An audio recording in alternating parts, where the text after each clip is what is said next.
Hello students, welcome back to Hindi mirror channel. सभी students का Hindi mirror पर फिर से स्वागत है। आज का जो कंटेंट लेकर आए हैं BAD 301 लेकर आए हैं। पेपर का नाम है शिक्षा और भारतीय विरासत। और इसमें जो हम कंटेंट लेकर आए हैं ये आपके प्रीवियस क्वेश्चन पेपर है। और प्रीवियस क्वेश्चन पेपर कल भी हमने जो है 101 का अपलोड किया था। आज हम 301 का लेकर आए हैं। पेपर जो है आपका ये 2021 विंटर का है। और BA थर्ड ईयर का आपको मालूम ही है कि जो ये कोड है 301, ये BA थर्ड ईयर का है। जो 101 होता है वो फर्स्ट ईयर का होता है, जो 201 होता है वो सेकेंड ईयर का होता है, और 301 जो होता है वो थर्ड ईयर का होता है। सभी स्टूडेंट्स को मालूम है। चलिए आगे हम बता देते हैं किस प्रकार के आपके क्वेश्चंस आपके एग्ज़ाम में यहाँ पर बने थे 2021 में। प्रीवियस क्वेश्चन पेपर का हमें ये बेनिफिट्स होता है, तो कहीं ना कहीं हमें पता चल जाता है कि किस प्रकार के क्वेश्चंस एग्ज़ाम में आएंगे। ठीक है, तो और यहाँ पर पैटर्न तो सभी को मालूम होता है, लेकिन कुछ स्टूडेंट्स भूल जाते हैं, तो आपको पैटर्न बता देते हैं कि 80 नंबर का आपका पेपर होता है, 20 नंबर के आपके असाइनमेंट होते हैं। अब यहाँ पर जो है ये दो खंडों में विभक्त होता है, क और ख में। क में देख लेते हैं। कल क में जो आते हैं आपके दीर्घ उत्तरीय यानी कि जो विस्तृत लॉन्ग क्वेश्चन होते हैं वे आते हैं। और इसमें से आपको 5 क्वेश्चन दिए जाते हैं, जिसमें आपके पास काफ़ी चॉइस होती है। सिर्फ आपको 2 ही करने होते हैं और एक आपका 20 नंबर का होता है। चलिए यहाँ पर क्वेश्चंस देख लेते हैं किस प्रकार के बने हैं। पहला क्वेश्चन है कोठारी आयोग के शिक्षा के संबंध में प्रमुख सुझाव के विस्तार से लिखिए। तो यहाँ पर आपको कोठारी आयोग के शिक्षा के संबंध में जो उन्होंने सुझाव दिए हैं उसके बारे में यहाँ पर आपको एक्सप्लेन करना है। अब आगे ये जो क्वेश्चन आपको दिखाई दे रहा है, वुड का घोषणा पत्र भारतीय शिक्षा का महाधिकार पत्र कहलाता है। इस कथन की विस्तार पूर्वक व्याख्या कीजिए।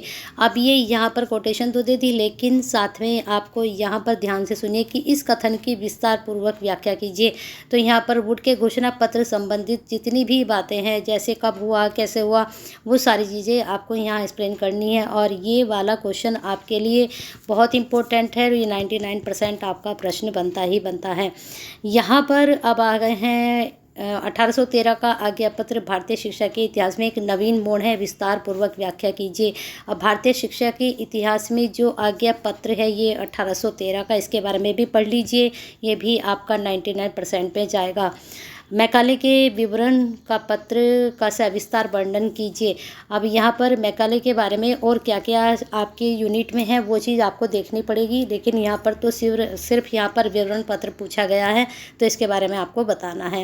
राधाकृष्ण आयोग की प्रमुख सिफारिशों का वर्णन कीजिए। बहुत इंपॉर्टेंट है ये वाला भी आपका। इसको भी आप 90 जो मैकाले है और राधाकृष्ण है ये और वुड डिस्पैच तो ज़रूरी कर लीजिएगा, क्योंकि इन तीनों में से क्वेश्चन आपके बनेंगे ही बनेंगे, 100% बनेंगे।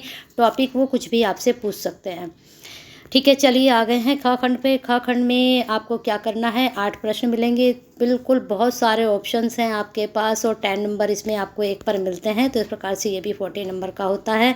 प्राच्य पाश्चात्य विवाद का वर्णन कीजिए। और ये इस बार हो सकता है लॉन्ग में आपके बन जाए। ठीक है, ये लॉन्ग में आपके बन सकता है क्वेश्चन।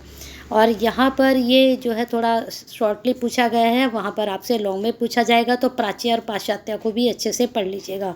अब आते हैं उपसंपदा संस्कार समावर्तन संस्कार में अंतर स्पष्ट कीजिए। अब यहाँ पर ये शॉर्ट में पूछ लिया गया, हो सकता है इस बार ये आपसे लॉन्ग में पूछ लिया जाए। ये भी बहुत इंपॉर्टेंट है। राष्ट्रीय ज्ञान आयोग के गुणों का उल्लेख कीजिए। आगे है मुक्त शिक्षा की अवधारणा को समझाइए। फिर है 1986 की राष्ट्रीय शिक्षा नीति के अध्यापक प्रशिक्षण के संबंध में क्या विचार हैं। तो यहाँ पर आपको अपने विचार बताने हैं और ये भी प्रश्न बहुत अच्छा है, ये भी एग्जाम में आपके आ सकता है। वैदिक काल की शिक्षा में कौन कौन सी शिक्षण विधियाँ अपनाई जाती थी, स्पष्ट कीजिए।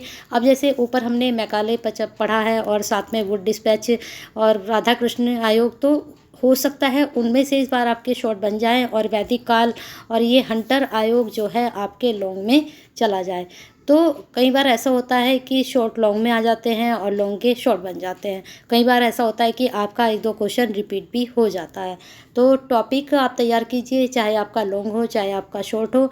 तो 5-6 टॉपिक जैसे वैदिक काल है, हंटर आयोग है, वुड डिस्पैच है, मैकाले है, राधाकृष्ण है, ये सब आप बहुत अच्छे से पढ़ लीजिए। और वैदिक शिक्षा अगर आप पढ़ लेंगे तो ये वाला जो क्वेश्चन है यहाँ पर जो उपसंपदा संस्कार है, समावर्तन संस्कार है, ये सब वैदिक शिक्षा में आप आराम से पढ़ लोगे। और राष्ट्रीय ज्ञान होगा तो पढ़ ही लीजिएगा। चलिए बने रहिए हिंदी मिरर के साथ। बेसिक शिक्षा भी इम्पोर्टेंट है आपके लिए, ये तो छूट ही गया है। बेसिक शिक्षा का अर्थ है उद्देश्यों को वर्णन कीजिए, ये महात्मा गांधी जी से संबंधित है, इसको भी तैयार कर लीजिए। तो 5-6 टॉपिक हैं आपकी, इतनी सारी यूनिट है, अगर आप 6 टॉपिक भी अच्छे से तैयार कर लेते हैं तो डेफिनेटली आपके 50 अबव आराम से नंबर बन जाएंगे। तो बने रहिए आप भी हिंदी मिरर के साथ। सब्सक्राइब नहीं किया तो कर लीजिए, बेल आइकन हिट नहीं किया तो कर दीजिए, और लाइक तो बनता है अब लास्ट में, और शेयर कर दीजिए सभी स्टूडेंट्स को, क्योंकि आप शेयर करते हैं तो कहीं ना कहीं किसी की केयर करते हैं, क्योंकि ये प्रीवियस क्वेश्चन पेपर है, हर स्टूडेंट्स के पास पहुँचेगा अगर आप इसको शेयर करेंगे। आपके जैसे आपको इसका बेनिफिट्स है दूसरे स्टूडेंट्स को भी हो सकता है। और कमेंट बॉक्स में अपनी क्वेरी सेंड करते रहिए, और हिंदी मिरर के साथ ऐसे ही बने रहिए।